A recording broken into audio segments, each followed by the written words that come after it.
সকলকে আমার আনন্দিত জয়গুরু। গ্রহদোষ এড়ানোর জন্য শ্রী ঠাকুর বললেন, মদনদা দাস শোস্তানি ইষ্টভীতি ছেড়ে দিলে পাহাড় থেকে ফেলে দেবার মতো অবস্থা হয়। শ্রী ঠাকুর বললেন, তার মানে তখন প্রবৃত্তি পরতন্ত্রী ইন্টেলেকচুয়াল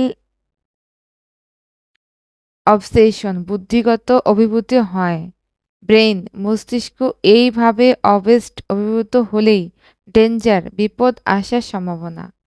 যখনই দেখবি ইষ্টের ধান্দা মাথা থেকে সরে যাচ্ছে, অন্য ধান্দা প্রবল হয়ে উঠছে, আর তাতে মত্ত হয়ে ইষ্টের জন্য করাটা বাদ পড়ে যাচ্ছে, তখনই ধরে নিও তুমি দুষ্ট গ্রহের পাল্লায় পড়ে গেছো। ওই অবস্থায় জোর করে নিজেকে ইষ্টার্থী চলনে ও করণে ব্যাপৃত করতে হয়। তাতে দুর্ভোগ অনেক কমে। আমি অনেক সময় মানুষকে খামোখা একটা কাজের কথা বলি।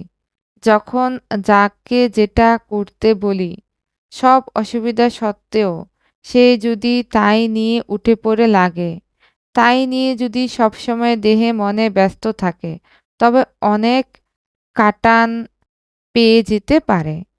আর যারা সত্যই ইষ্টসত্য প্রতিষ্ঠায় উদ্দাম হয়ে চলে, সক্রিয় তৎপরতায়, লাখো কর্মবিপাক যে তাদের কেমনভাবে উল্টে পাল্টে যায়, তা তারা ঠাউরই পায় না।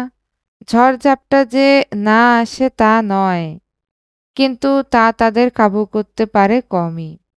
কারণ তাদের মন থাকে ইষ্টে, আর বিপদকালে তাই তাদের নিরাপদ আশ্রয়স্থল হয়ে দাঁড়ায়। মনটা দিয়েই ভগবানকে ধরতে হয়, মনটাকে ঠান্ডা রাখা চাই। দেখ, একটা চালাকি আছে রে। দেখ, এই মনটাকে ঠান্ডা রাখতে হলে পরিবার বর্গকে শান্তি দিতে হয়, ধর্মভাব ঢুকিয়ে দিতে হয়। নিজের পরিবারের ভিতর ধর্ম না ঢুকলে বড়ই কষ্ট পেতে হয়।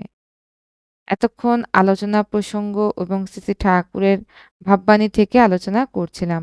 সকলকে আমার আনন্দিত জয়গুরু।